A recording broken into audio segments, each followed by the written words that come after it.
Unidad 4. En esta unidad estaremos abordando la capa física y los temas que estaremos viendo es un repaso sobre la cuestión de lo que implica la capa 1, la capa física, qué características tiene. Vamos a hablar sobre el tema de cableado, un repaso porque ustedes ya habían visto esta temática, ¿no? La parte de conexión física se va a referir a toda la implementación de cableado, sistemas que nos van a permitir llevar de alguna u otra manera información. Esta forma puede ser alámbrica o inalámbrica. De las alámbricas tenemos dos tipos, tenemos ya sea por fibra óptica o a través de cables de cobre, y dentro de los cables de cobre tenemos los principalmente usados los cables UTPs y los cables coaxiales. Una de las maneras de hacerse a través de forma inalámbrica, que es sumamente práctico, es a través de routers de servicios integrados como el que seguramente tienen en casa, y aquí estamos viendo una imagen alusiva, dentro de la cual vemos e identificamos varios de los elementos. Uno de ellos es la parte de alimentación como tal del equipo. Vemos en ese sentido cuatro puertos que son la red LAN, esos son puertos Ethernet, dependiendo de la marca y modelo de tu equipo, pues va a ser de mayor o menor velocidad.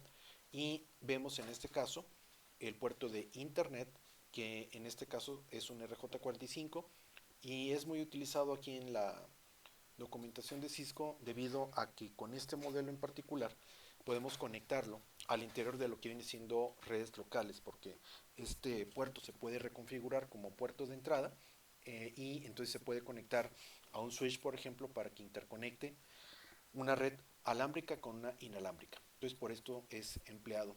Probablemente en tu casa vayas a tener en este punto otro transceiver diferente. Si todavía se utiliza o se emplea a través de sistema de líneas telefónicas, entonces va a ser un RJ11. Si tienes con algún proveedor de servicios de cable, entonces va a ser un BNC. Y si tienes fibra óptica, va a ser precisamente un conector de esa naturaleza. Y el resto pues va a seguir siendo diferente. Un ISR hace varias funciones. En esta parte es, por ejemplo, un switch de cuatro puertos, es access point, es router, es transceiver, es DNS, DHCP, hace muchas funciones.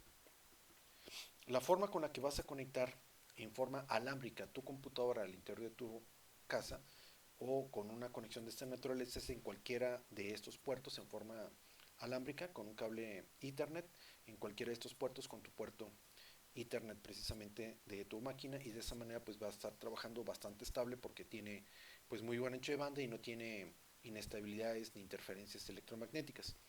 La otra forma es hacerlo en forma inalámbrica, lo cual te permite una movilidad y pues tiene pros y contras.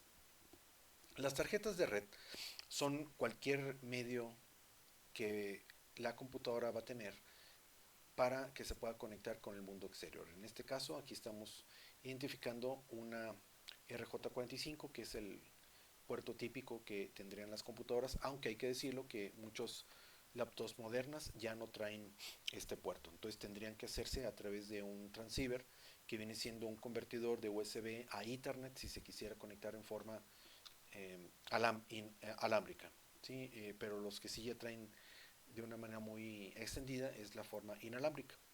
Bien, la capa física se va a referir a todos aquellos elementos que nos van a permitir transmitir los datos en forma, de alguna forma. Puede ser, ya lo dijimos, en ondas de radio para los sistemas inalámbricos, ópticos o mecánicos. La capa física, a fin de cuentas, lo que va a transmitir son bits. El Protocol Data Unit, el PDU de este tema, es precisamente bits, es la manera con la que lo va a hacer. Y aquí lo vamos a identificar desde el punto de vista de este proceso que se va a llevar a cabo en la transmisión. Aquí vemos un proceso de encapsulación en donde de las capas superiores vamos a recibir el dato. En la capa 4 se le va a agregar un encabezado correspondiente hacia este, en función del tipo de aplicación, puede ser TCP o puede ser UDP. Capa 4, en capa 3 se le va a agregar el encabezado de la IP, que puede ser B4 o B6, y en capa 2 le va a agregar dos encabezados, uno que viene siendo el principio y otro que viene siendo el final, para que se sepa precisamente dónde empieza y dónde acaba un frame. a fin de cuentas es transmitido a través de la red, y en esta animación estamos viendo cómo el, la aplicación, en este caso una aplicación web, se transfiere y ese viene siendo el dato al cual se le agrega un encabezado, como lo acabamos de decir, que en este caso es capa 4. Luego se le va a agregar el direccionamiento, que viene siendo IP, y por último lo vamos a agregar la parte de la capa 2, que viene siendo el Ethernet, y el cual va a tener precisamente un inicio y un fin. Lo que se transmite por la capa 1 es precisamente esta continuación de unos y ceros, y este proceso se le llamó encapsulación. Cuando va de la capa, refiriéndonos al modelo ISOCI, de abajo para arriba, o sea, de la 0, 1, 2, 3, en forma ascendente, se le llama desencapsulación.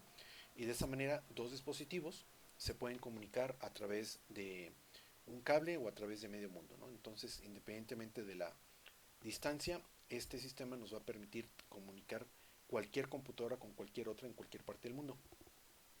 Bien, te dejo un cuestionario para que revisemos lo que acabamos de ver, y ahora vamos a ver las características de la capa física.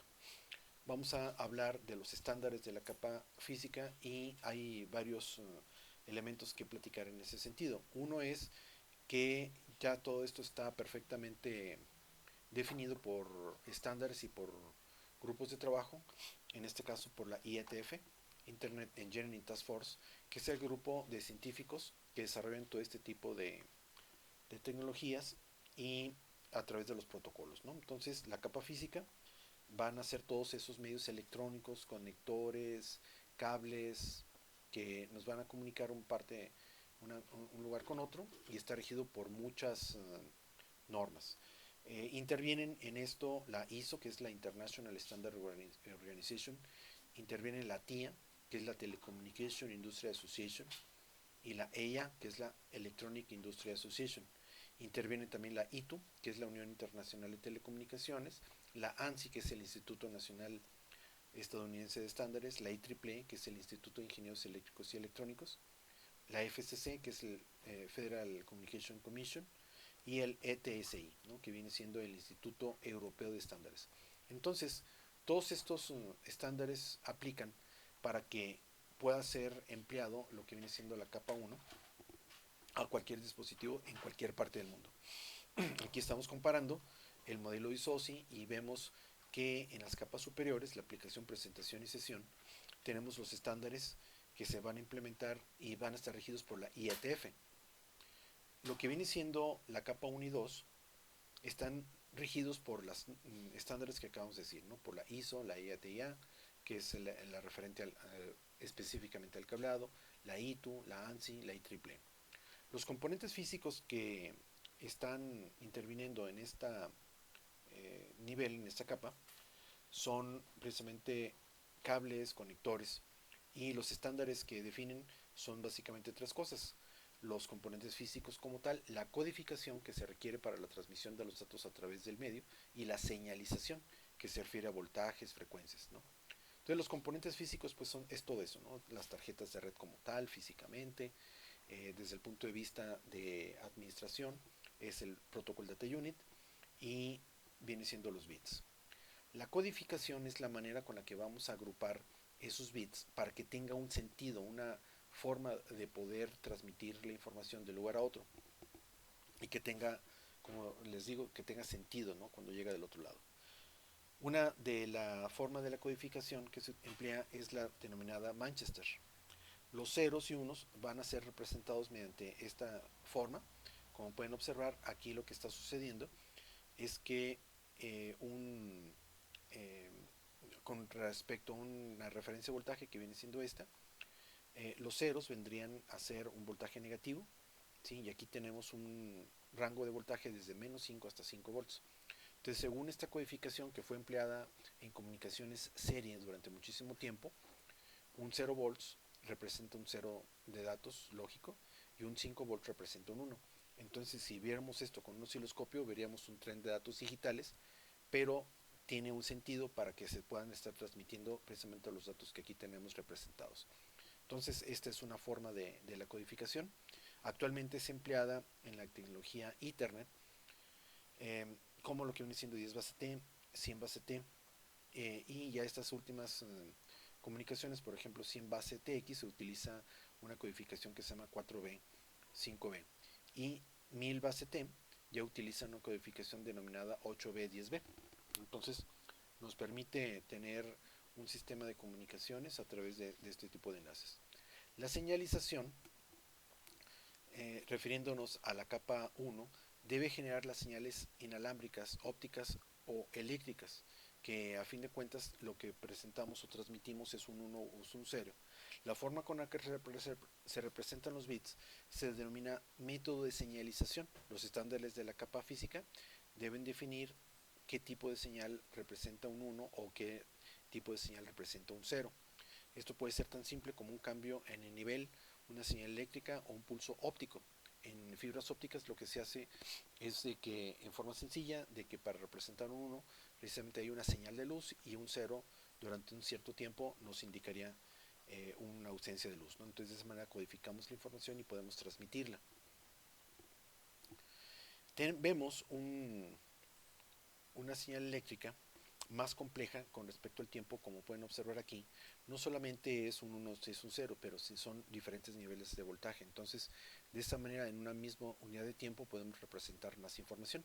Si no, imagínense, o les preguntaré que cómo se imaginaran si tenemos precisamente una frecuencia, a una alta frecuencia poder transmitir más de una señal. Aquí vemos, por ejemplo, cómo estaríamos transmitiendo, o cómo se vería, cómo se percibiría, mejor dicho, una señal a través de una fibra óptica. Cabe señalar que las señales que transmitimos por fibra óptica son infrarrojas, o sea que no se pueden ver. De cualquier manera tienen un sistema de protección de forma de que si no tiene un acknowledge, un reconocimiento por parte del dispositivo del otro lado, no regresa la señal, entonces trabaja a una potencia muy baja. Pero de cualquier forma la recomendación es de que no veas directamente una fibra óptica porque no sabes si del otro lado está conectada o no. Cuando una fibra óptica está simplemente tendida, a eso es a lo que se le denomina una fibra óptica oscura. Y una fibra óptica iluminada no es de que se perciba como lo que vienen siendo estos adornos navideños o sistemas ópticos de juguete que seguramente has visto en alguna parte. Hacen el efecto de la fibra óptica, pero no son fibra óptica para datos, son de ornato. Y uno se esperaría con el término de fibra óptica iluminada es de que se pudiera ver algún color rojizo o una cosa por el estilo, y no, no se ve nada. Sí está transmitiendo el dato, pero está en infrarrojo, por lo tanto no lo percibes. Entonces aquí la recomendación es de que no lo veas directamente. En este otro señal vemos una forma de codificación en donde tendríamos una señal digital y veríamos cómo se pudiera codificar todos esos datos precisamente en diferentes tipos de modulación. En este caso en AM, modulación por amplitud. Cuando nosotros tuviéramos un 0 tendríamos un bajo nivel de modulación y cuando tuviéramos un 1 tendríamos mayor amplitud. Esto mismo llevado a la frecuencia, una modulación por frecuencia, entonces lo que va a pasar es que vamos a tener una frecuencia baja en lo que viene siendo un 0 y una frecuencia más alta en lo que viene siendo un 1, de tal manera que podemos percibir diferencias en un 0 y esta es por fase, modulación por fase. Eso significa que cuando empieza con un cierto nivel que viene siendo 0 y hay un cambio de fase, digamos aquí como lo estamos observando, tendría una cierta secuencia en ese sentido. Como pueden observar, tiene la misma amplitud y tiene la misma frecuencia, simplemente hay cambios de fase. Entonces lo que detecta es el cambio de fase. Cuando si viene un 0 y hay un cambio de fase, entonces eso representa un 1. Por esta unidad de tiempo, si no hubo un cambio de fase, entonces significa que sigue siendo un 1. En este momento, como hay un cambio de fase, entonces esto lo representa como un 0 y de esa manera podemos ir viendo cómo lo codifica, ¿no? Esto es lo que son las formas de modulación y tenemos presente todo esto porque se emplea de muchas formas. Bien, entonces así es como lo tenemos en diferentes sentidos, ¿verdad? Bien, el ancho de banda, que también es otro tema muy importante, y aquí se confunde a algunas ocasiones con este tema de la capacidad del ancho de banda. No es de que el dato se transmita más rápido, los datos se transmiten a la misma velocidad. La diferencia consiste en que con una capacidad de mayor ancho de banda podemos transmitir más datos en menos tiempo. Entonces, eso es a lo que se refiere. Diferentes medios físicos admiten la transferencia de bits a diferentes velocidades.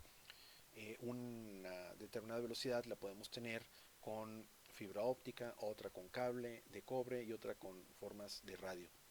Entonces de esto va a depender el tema de la cuestión de la frecuencia, ¿verdad?, con la que estamos transmitiendo el dato. El ancho de banda digital mide la cantidad de datos que pueden fluir desde un lugar a otro en un periodo de tiempo. Vamos a denominarla por múltiplos, vamos a decir kilobits, megabits, gigabits, ¿sí? Todo esto son ciclos de datos por segundo. Entonces vamos a tener el término kbps, que es kilobits por segundo, megabits, mbps, ¿sí? Acuérdate que el término byte se va a referir a capacidad de almacenamiento. Y el término bit, cuando veas megabits, entonces nos vamos a estar refiriendo a velocidades de transmisión. Repito, dependiendo de la tecnología, podemos tener mayores o menores grados de capacidad de comunicación del canal. En ocasiones, el ancho de banda se piensa como la velocidad a lo que viaja el bit, es lo que te decía hace un momento. Sin embargo, esta no es adecuado. Por ejemplo, tanto en Ethernet a 10 megabits como a 100 megabits, los bits se envían a la velocidad de la electricidad. La diferencia es el número de bits que se pueden transmitir. De tal manera que en formas cableadas podemos tener señales de esta naturaleza de tal forma de que, como puedes ver, no son solamente unos y ceros, sino tenemos diferentes niveles los cuales van a ser codificados e interpretados de cierta forma, de tal manera que podemos transmitir en menos tiempo mayor cantidad de datos.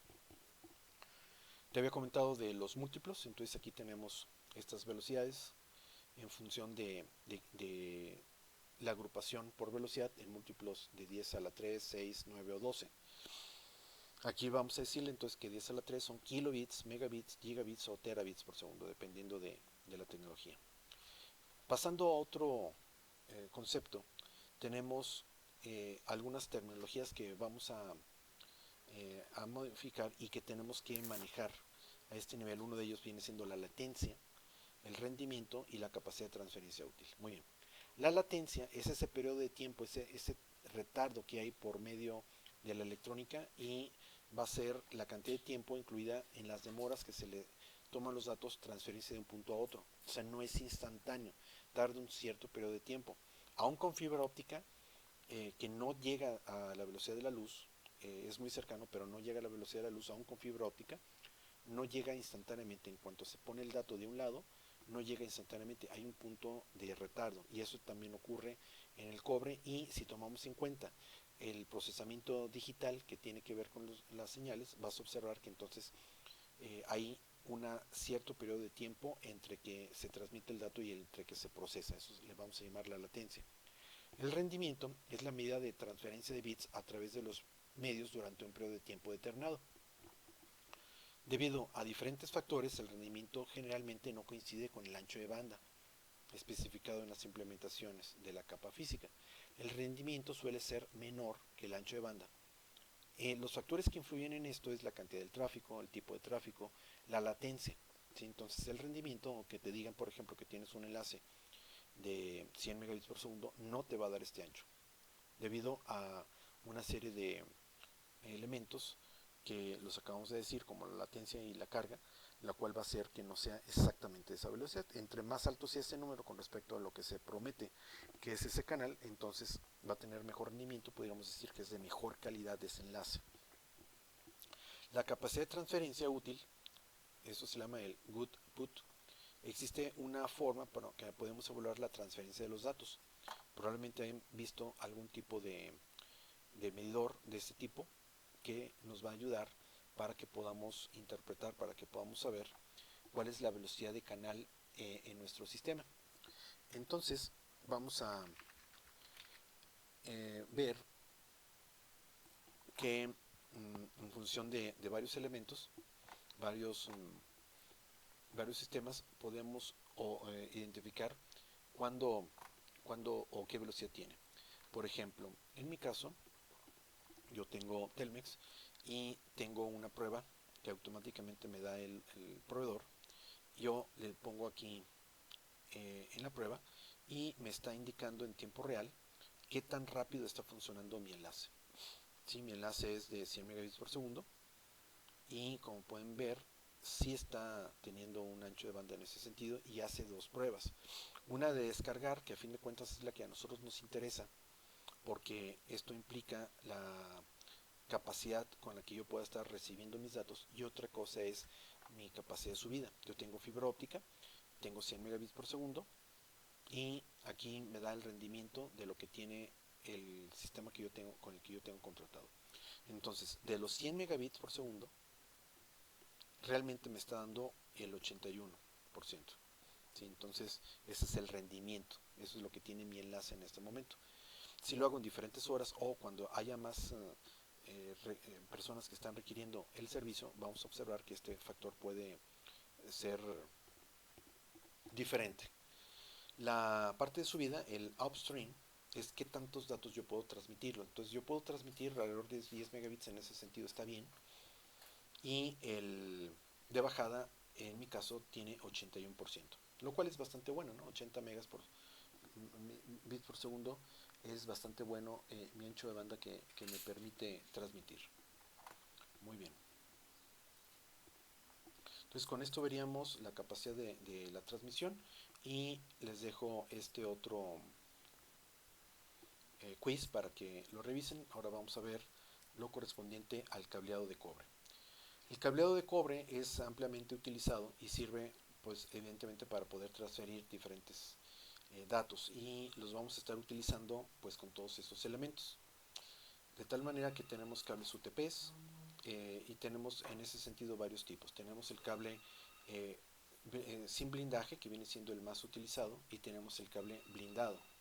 El blindado se va a utilizar en aquellos elementos en donde haya un sistema o haya mucho ruido electromagnético, y esto nos va a servir para poder este, eliminar el ruido eléctrico que se está generando en el cableado. Otro tipo de cableado es el coaxial, el cual tiene una malla que apantalla toda la energía electromagnética que se puede estar utilizando en el medio, y de esa forma se transmite. Finalmente, donde transmitimos los datos es en el alambre central, y por ahí transmitimos los datos. El cable UTP, un Shielded Twisted Pair, es el tipo de cable más usual. Tiene 4 pares, 8 hilos, y viene precisamente por colores. Seguramente que hiciste la práctica de la implementación de esto, y es el más utilizado.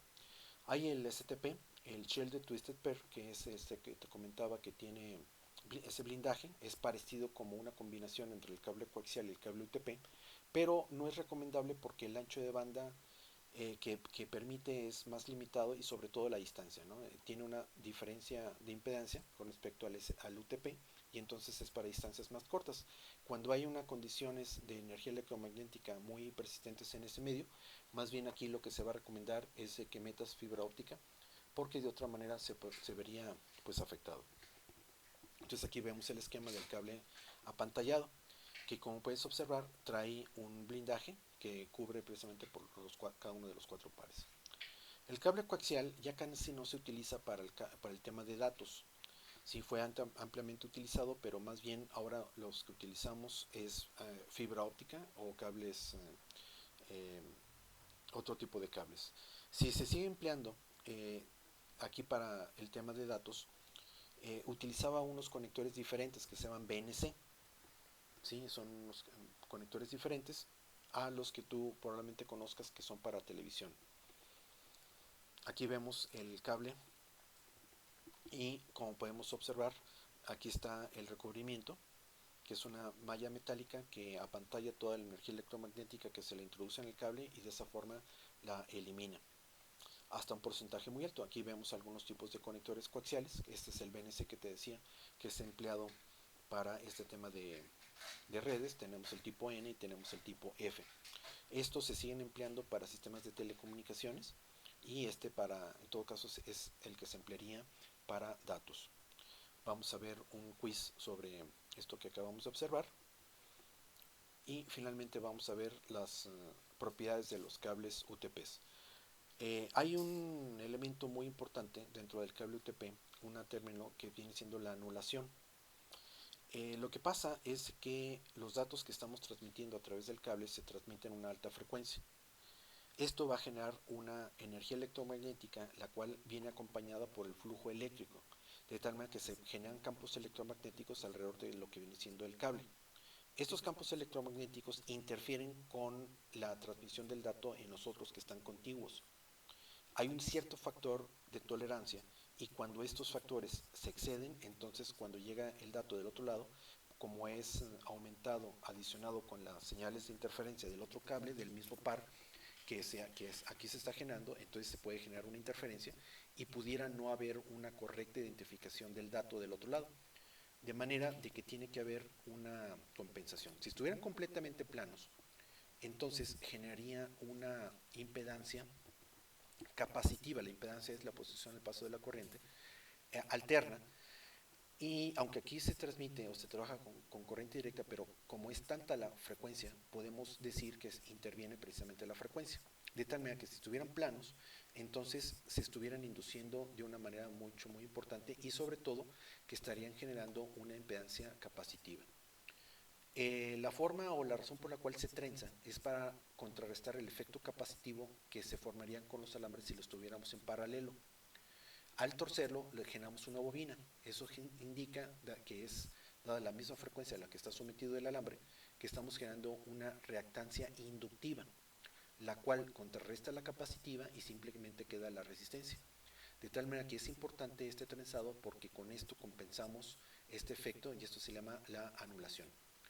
Hay también la variación desde el número de vueltas por pares en función del tipo de categoría. Entre más alta sea la categoría, mayor frecuencia vamos a tener y entonces mayor presencia de estos elementos que acabamos de decir se presentan y entonces por eso vas a observar que tiene un diferente trenzado. Los conectores que vamos a estar utilizando para los cables UTPs típicamente van a ser los conectores RJ45 y existen diferentes categorías. Las categorías van a estar en función de la frecuencia con las que vamos a estar trabajando y de alguna manera intervienen precisamente con la capacidad del canal.